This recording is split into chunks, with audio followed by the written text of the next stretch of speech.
Hoje eu vou falar para vocês sobre um historiador assim que eu gosto muito, cara fantástico, francês, marxista e que é vinculado à Escola dos Análises. O que é os Análises? É uma revista francesa que surgiu na década de 1930, 29 e que já teve três gerações de grandes historiadores, lideradas por Marc Bloch, Lucien Febvre, e que depois foi um sucesso grande que trouxe uma nova concepção de abordar e conhecer a história por meio de diversas particularidades. Então, a Revista dos Análises, a Escola dos Análises, é sim uma nova concepção de historiografia incrível. Chartier foi vinculado a esse movimento. Roger Chartier, ele também teve preocupação grande, porque ele esteve imbuído no momento que a história cultural estava em ascese, estava, de novo, subindo em grande construção. Ele era um autor dos livros, da preocupação com o estudo da história dos livros, da edição e também da leitura.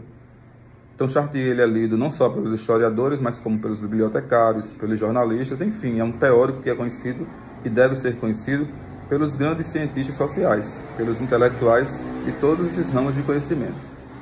A história cultural, que na década de 30 ela teve assim uma expansão gigantesca, procurou trazer as questões desse movimento, as questões da cultura.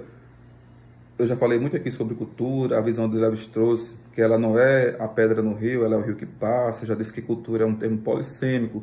Eu já gravei um vídeo sobre cultura histórica. Então, a questão que ele trouxe para o movimento da história cultural, ele aborda dois conceitos fundamentais no entendimento de sua tese, que é o conceito de práticas e o conceito de representações. E se a gente pensar a palavra práticas e representações como cotidiano, como senso comum, a gente caracteristicamente fica imbuído de que somos cercados de práticas e somos envolvidos por representações. Uma prática de uma ação, uma prática de uma atitude, uma prática de um envolvimento, uma representação emocional, uma representação coletiva. Então, a representação de Chartier ela é carregada desse intuito, né, de estudar o indivíduo, de estudar a sociedade, como os aspectos de uma história cultural social. Podemos dizer assim, é esse o termo que ele fala, história cultural do social. Isso sim.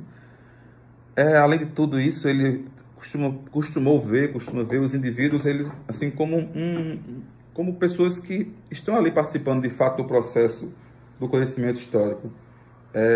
Então ele é muito envolvido com o olhar, com a observação. Chartier ele está sempre assim, ele está ligado com o mundo que está assim à sua volta, com as características sociais à sua volta, e que por isso ele chamou, como eu disse, história cultural do social, né?